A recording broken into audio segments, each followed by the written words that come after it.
seja o meu caminhar. Fala, Senhor, fala comigo, Senhor. Fala, Senhor, todo meu ser te ouvirá.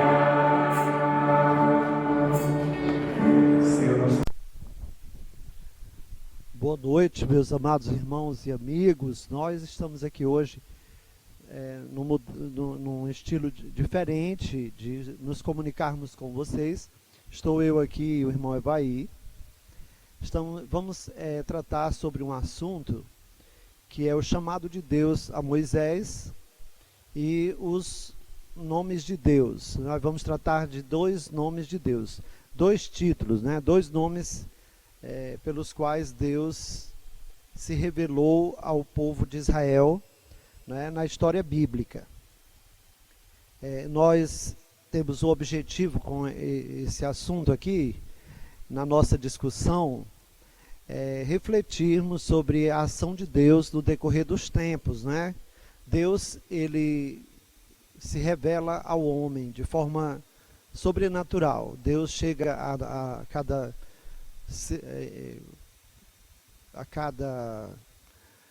homem de Deus, a cada pessoa a quem ele se revela de uma forma ímpar, de uma forma singular, e ele então vai se revelando. Eu vou ler aqui um texto que se encontra em Êxodo 3, do 13 ao 16. Após a minha leitura, então nós vamos começar aqui uma conversa bíblica. Eu vou discorrer sobre alguns pontos, né? E depois, então, o irmão Evaí também fará as suas considerações. Então, irmãos, aqui em Êxodo capítulo 3, a Bíblia diz assim: Então disse Moisés a Deus: Eis que quando vier aos filhos de Israel, e lhes disser: O Deus de vossos pais me enviou a vós. E eles me disserem: Qual é o seu nome? Que lhes direi? Bom, nós vamos ler esse texto agora, depois vamos lendo os outros pontos, não é? Então, Deus, a gente sabe que Deus se manifestou de uma forma sobrenatural a Moisés, assim, no arbusto. O arbusto fica numa sarça, ficava um fogo muito grande, e Moisés observou que algo estranho, porque a sarça não se queimava, por mais que o fogo tivesse tomando conta daquele lugar, a sarça não se queimava. E ali, quando ele se aproximou daquele local, cada vez mais, ele então ouviu a voz do Senhor, e Deus então interagiu com Moisés e o chamou para uma missão. O povo de Israel estava escravizado no Egito. Moisés mesmo era um israelita que tinha sido criado da cultura egípcia e agora estava ali distante daquele povo, mas ele sabia que o povo estava sofrendo, e Deus faz ele entender que Deus estava incomodado com aquela situação, que Deus tinha ouvido o clamor do seu povo, que Deus não estava conformado, não estava aceitando a injustiça social que estava sendo praticada contra o seu povo. E Deus então chama Moisés e lhe envia para ele libertar o povo. E Moisés, ele fez algumas perguntas a Deus, né? Tipo assim: quem é o Senhor? Né? Foi, vai. Quem é o Senhor? Outra coisa, quando o povo me perguntar, né, que Deus é esse? E o que é que ele vai fazer com a gente? O que é que eu posso dizer? ele fez muitas perguntas a Deus. E ele questiona também assim a sua incapacidade, né? A incapacidade dele. Ele diz: olha, eu não sou capaz disso, eles não vão me ouvir, eu não sei falar direito, né? Eu estou incomodado com isso, eu não sei falar, Senhor. Mande outra pessoa. E o interessante, irmãos e amigos, é que, diante de todos esses argumentos de Moisés, Deus responde a Moisés dizendo assim, que ele estará com ele, que ele vai criar situações, que ele vai abrir caminho, que ele vai agir, que Moisés não estará só, né? E que tem que ser ele mesmo. E não tem como Moisés fugir daquela situação. Queridos, assim é o chamado de Deus na vida de um homem. Primeiro, não é um ato de rebelião que a gente vê aqui em Moisés. Toda pessoa que ouve o chamado de Deus realmente tem esse momento de crise na fé, de ficar se sentindo incapacitado, se sentindo inconveniente para aquela tarefa, sentindo que a tarefa é maior do que a própria pessoa, do que o próprio mundo, não é? E realmente é desse jeito. Mas a questão é, quando nós somos chamados para uma missão, quando a gente se sente convocado, quando a gente se sente impulsionado para uma missão na igreja, no reino de Deus, né, na obra missionária, que cuidados nós devemos ter? Em primeiro lugar, a gente precisa realmente saber se é Deus que está nos enviando, né? Que não é uma coisa impulsionada pela carne, pela natureza humana, pela vaidade, não é? Porque a gente observa que o apóstolo Paulo, ele se referindo à missão, à questão da pregação do evangelho, lá em 1 Coríntios, ele fala que a obra feita pela força do braço humano somente, ela vai se corromper, ela vai se deteriorar, né? É como palha, vai queimar. Então, para que um homem de Deus, uma mulher de Deus, tenha sucesso no seu chamado, o que a gente observa é que essa pessoa realmente precisa analisar a si mesma, seus dons e talentos, e, claro, vai se sentir muito incompetente para a tarefa, porque é uma obra do tamanho de Deus, mas tem que ter convicção e confirmação de Deus, de que Deus está com você, de que Deus está naquele negócio, de que Deus está se conduzindo, né? Aliás, está conduzindo a pessoa. O versículo 14 diz assim: e disse Deus a Moisés: eu sou o que sou. Disse mais: assim dirás aos filhos de Israel: eu sou, me enviou a vós. E Deus disse mais a Moisés: assim dirás aos filhos de Israel: o Senhor Deus de vossos pais, o Deus de Abraão, o Deus de Isaque, o Deus de Jacó, me enviou a vós.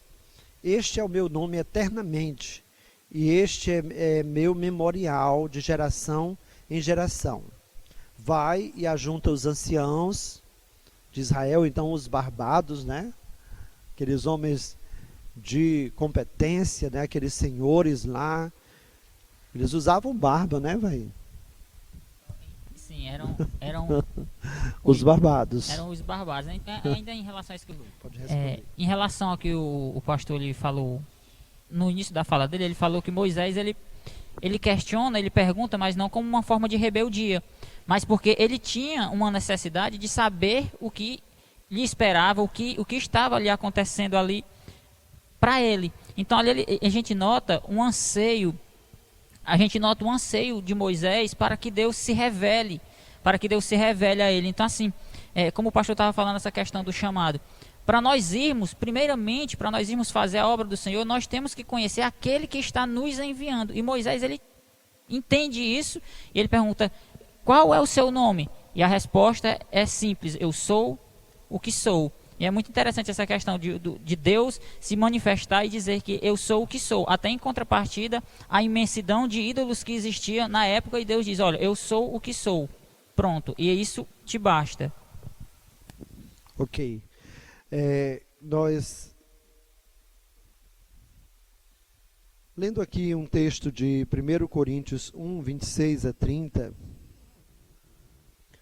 o apóstolo Paulo, queridos, ainda sobre o chamado, né, sobre a missão de evangelizar, de conduzir a igrejas, conduzir pessoas no reino de Deus, Paulo fala assim: porque vede, irmãos, a vossa vocação, que não são muitos os sábios segundo a carne, nem muitos os poderosos, nem muitos os nobres que são chamados, mas Deus escolheu as coisas loucas deste mundo para confundir as sábias.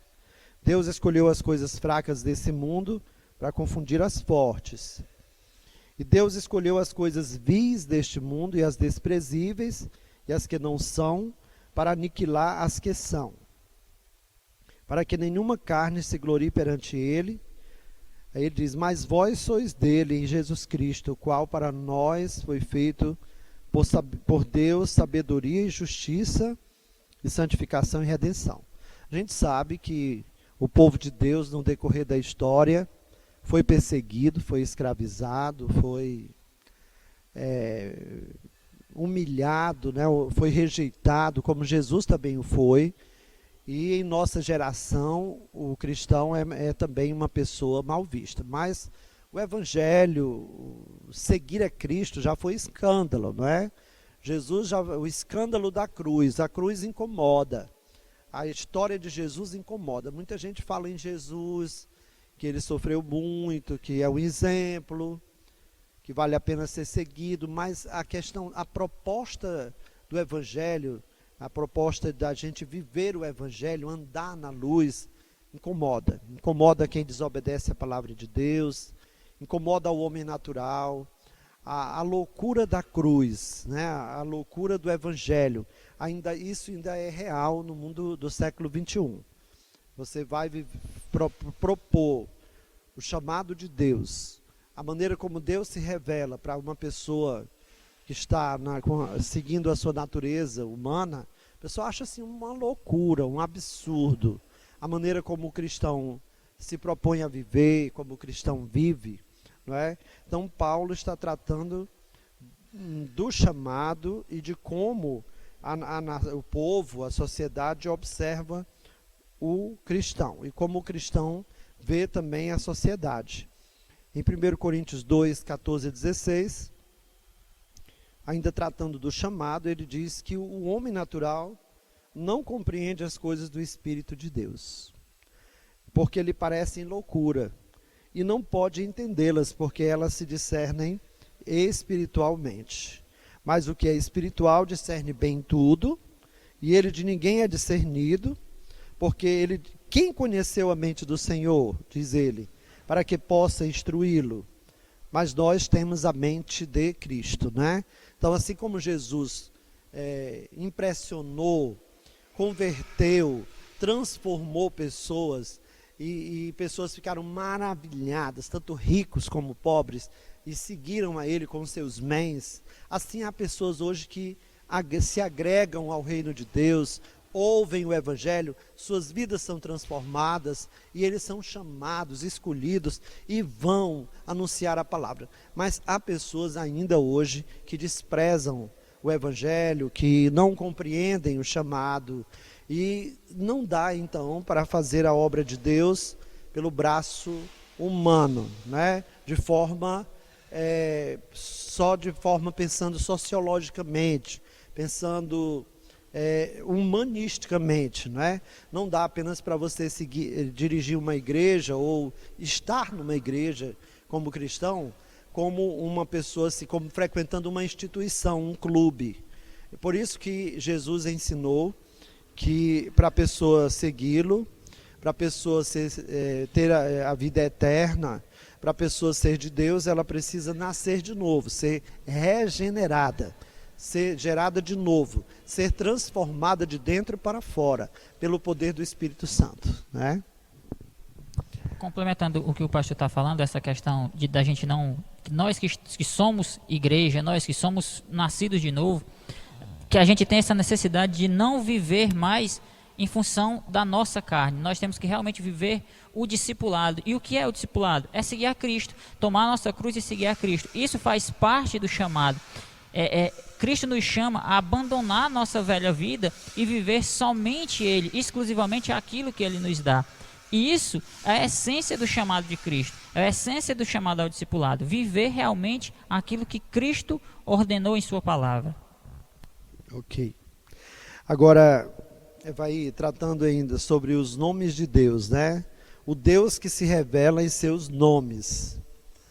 Em primeiro lugar, a revelação de Deus, a pessoa ter uma compreensão de quem é Deus e de amá-lo e servi-lo. A gente já aprendeu que isso só é possível pelo poder de Deus, porque é Deus quem se revela, não é? Moisés, ele não podia livrar os filhos de Israel do exército de Faraó. Moisés, pelo seu braço humano, pela sua força, pela sua competência, ele jamais poderia ter atravessado o Mar Vermelho a pé enxuto, tirar a água da rocha, nem oferecer carne e pão para o povo comer. Durante 40 anos no deserto, Moisés tinha de ter fé em que o Deus que o chamara faria essas coisas que havia prometido fazer, né? E aí a gente vai tratar sobre os nomes de Deus, né? Eu gostaria que o Evair discorresse um pouco sobre essa questão dos nomes de Deus.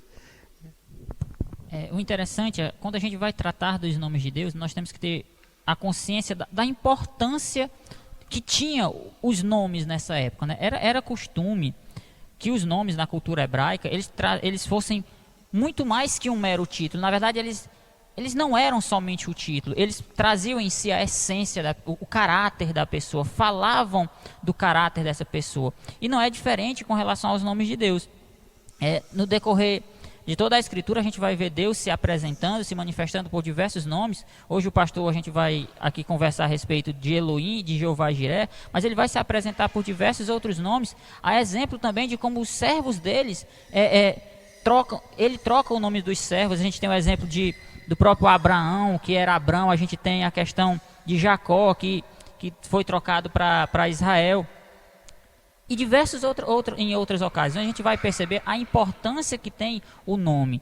Então, assim, conhecer os nomes de Deus também é conhecer os seus atributos, também é conhecer um pouco mais do seu caráter, é estar mais próximo daquilo que Ele quer que nós conheçamos dele. Então, assim, que a gente entenda que tratar dos nomes de Deus é tratar da pessoa de Deus em si, na realidade que Ele é. Ok, então cada um dos muitos nomes de Deus, né, na história bíblica, a gente está tratando do hebraico, são termos que a gente nem tem muita vivência, não é? Mas o interessante é que na cultura bíblica, na história bíblica, um nome não era só uma designação de uma pessoa. O nome tinha a ver com a experiência que a pessoa tinha tido, e também com a história de vida dessa pessoa e com o que tinha acontecido a essa pessoa. Então Deus, dentro dessa cultura bíblica, ele é intitulado, ele tem vários títulos, vários nomes. Ele é chamado em cada circunstância que cada homem de Deus viveu. Deus é chamado como aquele ser poderoso, íntegro, fiel, justo, onipotente, não é? Então, ele é visto como aquele que tem um termo em hebraico que é El, né? Esse termo, ele fala de que Deus é o poderoso Deus, né? El Shaddai, o Deus todo-poderoso. El, poderoso, forte, O Deus poderoso, o Deus forte, o Deus proeminente, é aquele Deus que se revela lá em Isaías, no capítulo 9, versículo 6, né? Deus forte, Pai da eternidade, príncipe da paz. Então, a gente trata também do Deus, quando trata de fala do zelo de Deus, da compaixão de Deus. A raiz original de poder continua. Então, esse termo Elohim, Deus Criador, poderoso e forte.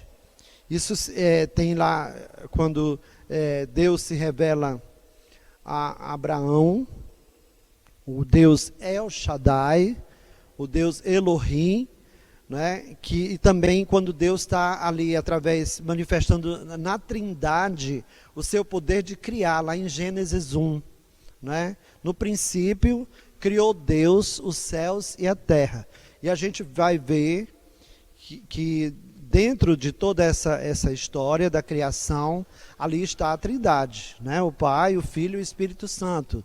E Deus diz assim: façamos o homem a nossa imagem, conforme a nossa semelhança. Então, a gente está tratando do Deus Elohim, né? A forma plural de Elohá, a qual acomoda a doutrina da Trindade, como eu já falei, da primeira frase da Bíblia, né? Tem mais algo, Evaí, sobre esse ponto aí? Ainda em relação a essa questão de Elohim, ele ser o plural de Eloá, de Elohá, no caso, na pronúncia aqui, acho que a gente nunca vai se aproximar do original hebraico, mas o fato dessa palavra ela ser o plural de Eloá, significa não que Deus esteja se manifestando como sendo mais de um Deus.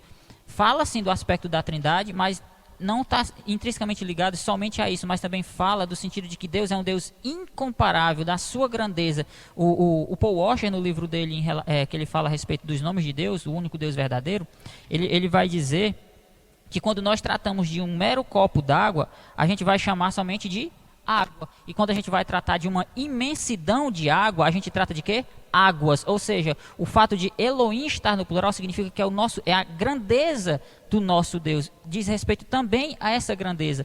E como o pastor bem mencionou, também fala do aspecto de nosso Deus ser um Deus trino, um Deus que é 3 em 1, que a Trindade é a beleza que a gente ainda luta para compreender por completo, que é a coisa mais linda que tem, é um Deus que é 1 e ao mesmo tempo é 3. Maravilha, muito, muito bem, Evaí.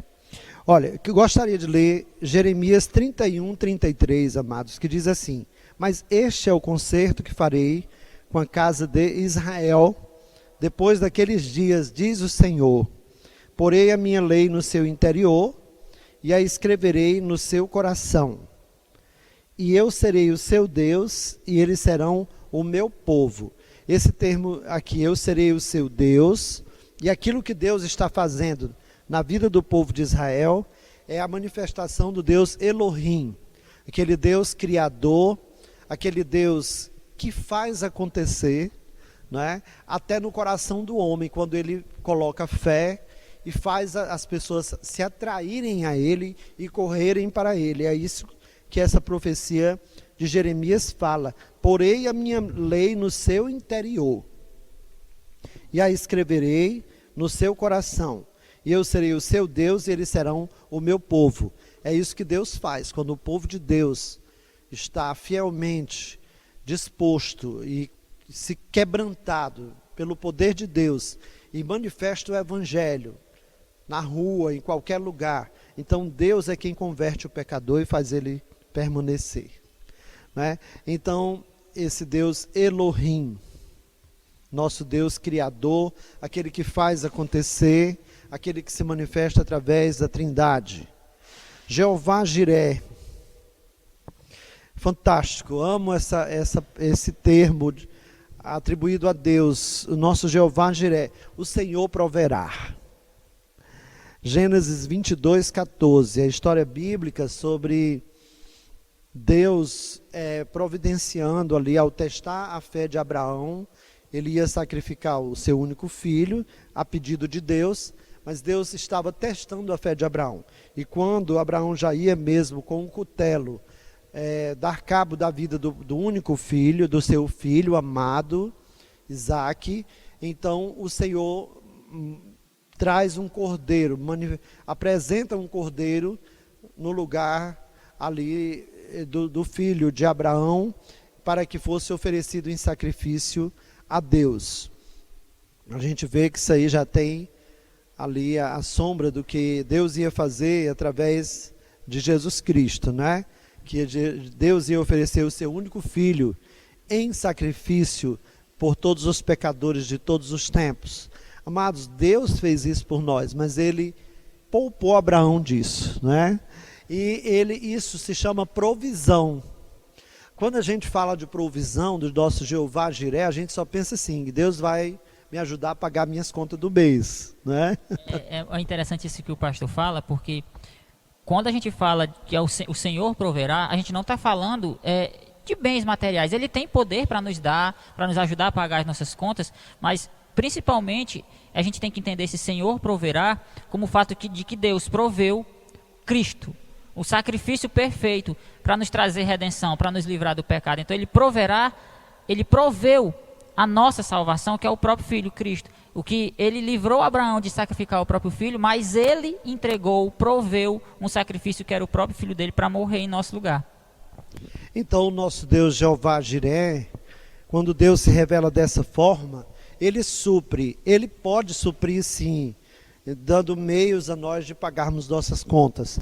Ele pode suprir aquele vazio que existe dentro de você, que você não tem paz, você vivia antes procurando encher com vícios, com prazeres, com o hedonismo desse mundo. Esse Deus maravilhoso, Ele pode preencher esse vazio, suprir essa lacuna que existe dentro de você, esse espaço, e Ele pode te dar paz e satisfação, não é? Ele pode satisfazer você ao ponto de você ter uma alegria perene. Isso também é provisão de Deus, não é? Provisão de Deus. Isso é essencialmente o que Deus faz com os seus filhos que o obedecem. O que mais eu gostaria de tratar? Nós cremos nesse Deus que provê, oramos a Ele em atitude de adoração, de agradecimento, intercedendo e submetendo a Ele tudo, né, para que a sua vontade se cumpra em nós. Eu gostaria de, concluindo a minha parte, depois passo para o irmão Evaí, algumas lições que eu aprendi fazendo essa pesquisa para falar a vocês nessa ocasião. Em primeiro lugar, você precisa estar atento, porque Deus, Ele estará e está agindo constantemente ao nosso redor, né? Aquilo você não, às vezes nós não percebemos, mas num pneu do carro que fura, num problema que ocorre na sua vida, lá na sua casa, num atraso que você ficou muito chateado, ou numa partida, você ia viajar e perdeu o voo, ou perdeu o ônibus, as perdas da nossa vida, pequenas e grandes, os contratempos, as adversidades, na verdade, podem ser ali usados por Deus para a sua honra e glória, para Ele manifestar o seu poder. É o que a gente estudou um dia desse, sobre as intercorrências. Aquilo que parece muito mal, que ocorre com você, uma doença, um internamento, ali é uma intercorrência. Você estava com 1000 planos, daqui a pouco parou tudo, né? Por exemplo, essa pandemia, e aí você ficou impedido de fazer a sua festa de casamento, você foi impedido de viajar, você foi impedido de continuar a sua faculdade, mas nesta intercorrência, Deus está agindo constantemente ao seu redor. Outra coisa, Deus busca, sempre Deus busca um relacionamento de amor contínuo com você, que seja real e pessoal, porque Deus é pessoal, e aquilo que Ele faz é real na nossa vida. Então, Ele está buscando se revelar a você de uma forma amorosa. Outra coisa, Deus convida você a envolver-se com ele em sua obra. Ok? É bom você perceber os sinais, um chamado para você atuar na igreja, e no ministério, uma visita pastoral,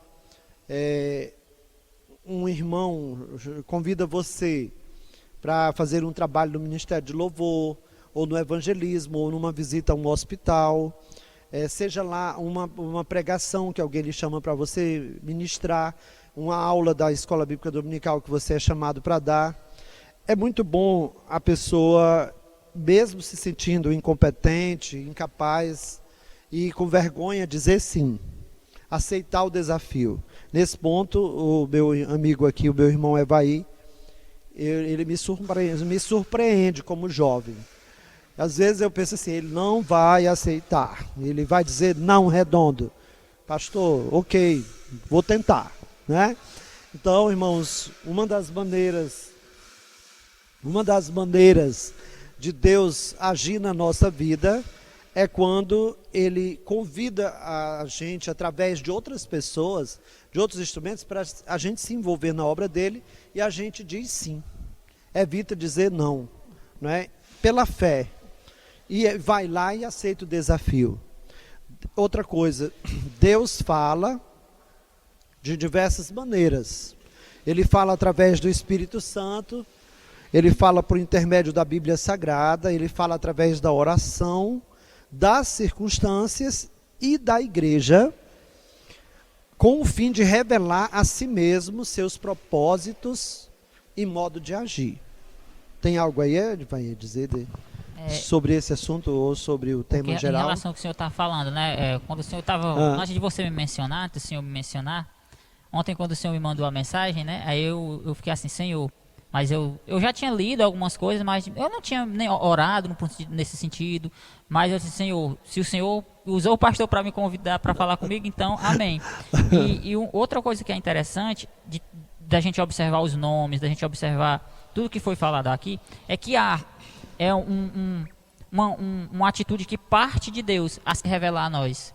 E nós temos que estar sensíveis a isso, a observar que Deus se revela a nós através de um convite do pastor para participar de um momento como esse, para estar na recepção. Deus, ele está se revelando ao seu povo a todo momento através da igreja, através dos servos dele, através da própria palavra. E até mesmo um aspecto que muitos poderiam julgar que não tem tanta importância, que são os nomes, eles revelam quem realmente Deus é a gente. E olha o tanto de lição que a gente conseguiu tirar de 2 nomes. Imagine se nós fôssemos observar todos os nomes que são nos apresentados na Bíblia. Por exemplo, Elohim, ele vai aparecer mais de 2 vezes, de 2.000 vezes na Bíblia. Então, é um nome que tem uma certa importância. Então, que fique para a gente a importância da gente realmente se debruçar nas Escrituras e observar todos os aspectos que nela existe, porque ali está a verdade revelada do nosso Deus. Amém.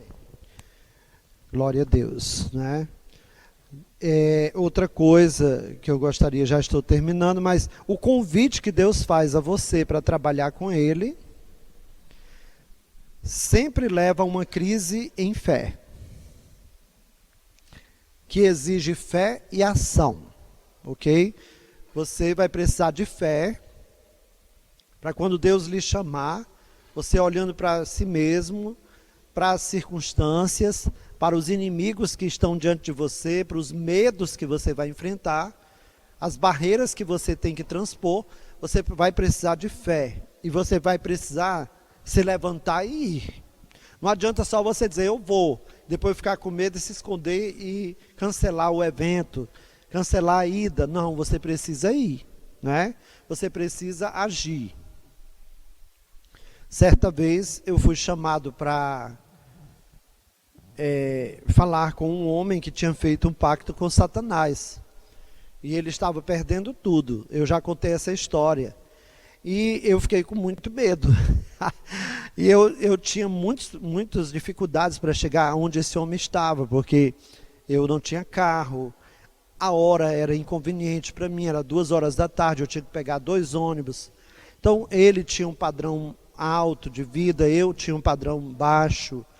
Né? Então quando eu cheguei ali, pelo olhar do homem eu vi como ele me achou que eu não tinha competência para ajudá-lo. E eu quero dizer para vocês que pela fé eu aceitei ir falar com ele. E ele foi curto e grosso: olha, estou com um problema, fiz um pacto com o diabo, estou perdendo tudo, e eu quero saber o que é que você pode fazer por mim. E ali na minha humilde ação, eu falei assim: eu não posso fazer nada por você, mas Deus pode, Jesus pode. Ele disse: e como é que Jesus vai fazer? Eu digo: tem um lugar que você possa ir comigo para você se ajoelhar? E ele me levou para uma sala, um lugar onde tinha só nós dois. E ele disse: o que é que eu tenho que fazer? Eu disse: você vai orar comigo e repetindo aquilo que eu disser. E ele disse: e Satanás não vai me matar não? Eu disse: vai não. Mas eu estava também tremendo nas bases. Porque ele tinha me mostrado a marca do pacto, um L no braço, né? Assim, cortado de estilete. E ele tinha entregue o sangue a Satanás numa bruxaria, numa ação de bruxaria. Então eu orei a oração do pecador com ele, e fiz ele renunciar a Satanás e as suas obras.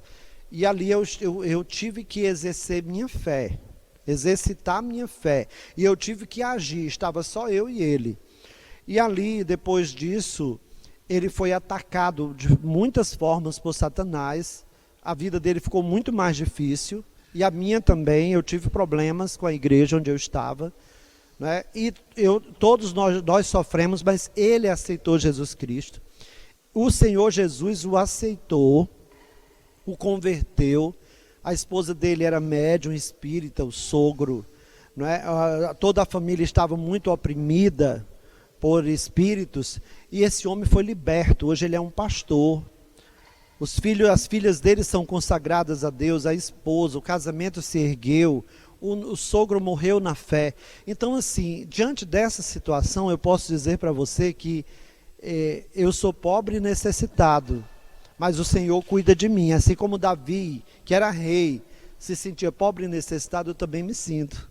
Mas Deus age em pessoas limitadas como eu e como você. Se nós conseguimos receber de Deus o dom da fé, se Ele nos dá o dom, a questão do arrependimento de pecados, se Ele opera em nós o arrependimento e a fé, se nós exercitarmos a nossa fé, e se nós agirmos, Deus agirá, e o mundo será transformado através de nós. A nossa casa, nossa família, nossa vida, as circunstâncias que nos rodeiam, a igreja, a sociedade será abençoada através de nós. Outra coisa, é bom que você saiba que é preciso fazer ajustes profundos na vida para juntar-se a Deus naquilo que Ele está fazendo. Não dá para você ir com Deus e ficar do jeito que você está, ok? Então, quando Ele lhe chamar, você também vai ter que abrir mão de algumas coisas, de algumas práticas, de coisas até que você estava construindo, e você agora vai ter que seguir com Deus. Olha, quando Deus chamou, através de Jesus, Ele chamou os apóstolos, eles estavam pescando com as suas redes, e eles imediatamente deixaram as redes e seguiram a Jesus. E ali eles foram ser o quê? Pescadores de homens. Eles foram viver pela fé. Eles iam comer daquelas ofertas que Jesus recebia na bolsa, não é? E eles foram passar algumas dificuldades. Então, esse Deus Elohim, o Deus criador e sustentador do universo, o Deus Trino, o Jeová Jiré, o Deus provedor, o Deus da provisão, Ele tem o seu chamado para nós, e nós temos então que pensar nessas lições, que temos que viver pela fé, que nós vamos ter sim crises em fé. E a última é que eu vou dizer que você passa a conhecer a Deus pela experiência, à medida que você obedece a Ele, e Ele realiza a obra dele através de você. Entende? É gradativo, vai crescendo à medida que você se entrega e obedece. Deus também vai se manifestando e se revelando na sua vida. Então nós gostaríamos de agradecer. Eu quero passar para o nosso amado Evaí. O Evaí hoje é um homem de Deus, da nossa confiança. Ele ministra aqui na Primeira Igreja Batista Camusim, ministra a palavra, ensina, lidera jovens, e Deus tem usado o Evaí de forma sobrenatural para a glória de Deus. Então, eu vou passar para ele, depois então a gente faz as considerações finais. Uma boa noite para você, um grande abraço. A Primeira Igreja Batista em Camusim é um lugar de gente unida e feliz, e você está convidado a conhecer a nossa igreja quando os cultos presenciais voltarem. Amém. Também só tenho a agradecer, né, o convite que o pastor fez e dizer que é prazeroso a gente servir a esse Deus que é criador, que se apresenta logo lá em Gênesis, né, como Elohim, que é o Deus criador, um Deus que é poderoso. Dizer que o fato dele ter se manifestado a nós é o que torna possível que nós o conheçamos e que a gente esteja realmente atento à forma como Deus se revela a gente, que a gente atenda a esse chamado. Eu sempre gosto de pensar no discipulado.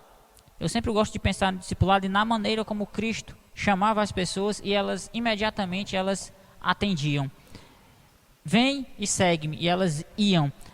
Elas entendiam que aquele que estava os chamando era aquele que os salvaria.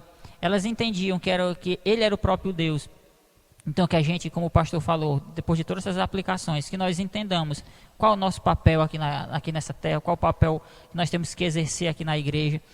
E que ao sermos chamados por esse Deus que foi apresentado aqui, minimamente, porque nós nunca vamos abarcar todo o conhecimento, é impossível nós conhecermos por completo aqui nesta terra esse Deus, mas que a gente esteja atento, que Deus, ele tem se revelado, e ele vai continuar se revelando a você, e às vezes ele está se revelando a você, e por conta da dureza do seu coração, do nosso coração, nós estamos nos fazendo de cegos, mas que nós possamos olhar para esse Deus, como diz lá em Isaías, olhar para ele e ser salvo. Amém. Quero orar por você que está em casa, para você que está no trabalho, para você, onde você estiver, e que essa palavra chegar a você. Eu quero orar para que Jesus conceda paz ao seu coração. Ó Deus soberano Pai, Deus de misericórdia, eu quero orar pela vida desse irmão, desse amigo que está nos ouvindo, e pedir que o Senhor se revele a essa pessoa de forma sobrenatural, assim como o Senhor se revelou a mim, ao Evaí, se revelou a Moisés no passado, a Abraão, a Isaac, a Jacó, aos discípulos. Que o Senhor manifeste a sua graça, trazendo salvação, perdão, restauração, ânimo, fé, alegria no coração dessa pessoa. Em nome de Jesus, que o Senhor esteja guiando, abençoando os meus irmãos, consolando-os em suas tribulações. Ajude as famílias que estão enlutadas, Senhor. Reveste cada um com o Espírito Santo. Ajude os que estão sendo tentados por Satanás, os que estão sendo provados pelo Senhor. Em nome de Jesus, que o Senhor conceda paz, saúde, libertação, e que em breve nós tenhamos a alegria de estar abraçando uns aos outros e sentindo o calor, a alegria da comunhão nos cultos presenciais. Que o Senhor, em nome de Jesus, venha debelar o poder desse vírus e que as pessoas que estão hospitalizadas possam ser curadas, em nome de Jesus Cristo. Amém.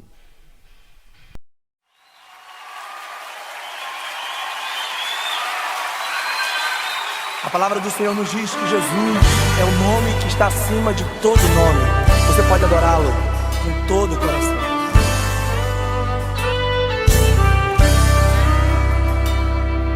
Ó Deus, Tu és o meu Deus forte, o grande El Shaddai, todo-poderoso Adonai.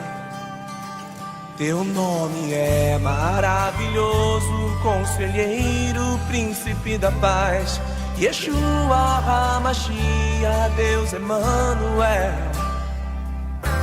O pastor de Israel, o guarda de Sião, a brilhante estrela da manhã. Jesus, Teu nome é precioso, meu Senhor e Cristo, o nome sobre todos pelo qual existo. Jireh, o Deus da minha provisão. Shalom, o O Senhor é a minha paz. Chamar Deus presente sem testar. É o Elion, outro igual não há, não há. Jeová Rafa, meu Senhor, que cura toda dor.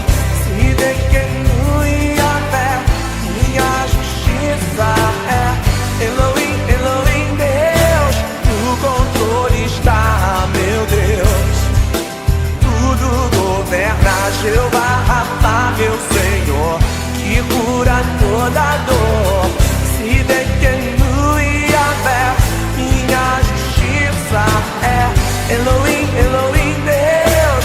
No controle está, meu Deus. Tudo governa.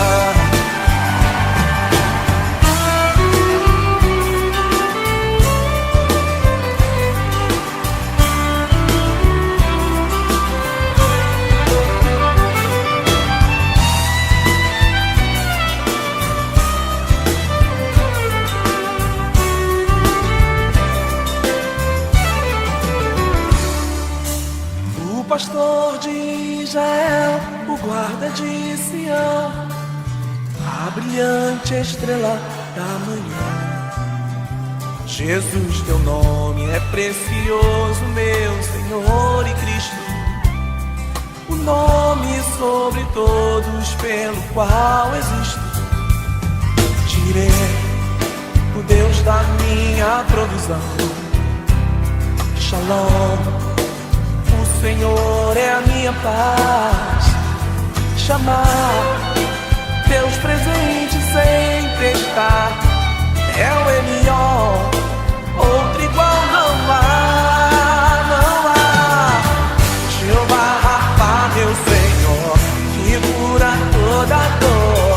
Se declinui a fé, minha justiça é Elohim, Elohim, Deus. No controle está, meu Deus. Tudo governa. Jeová Rafa, meu Senhor, que cura toda dor.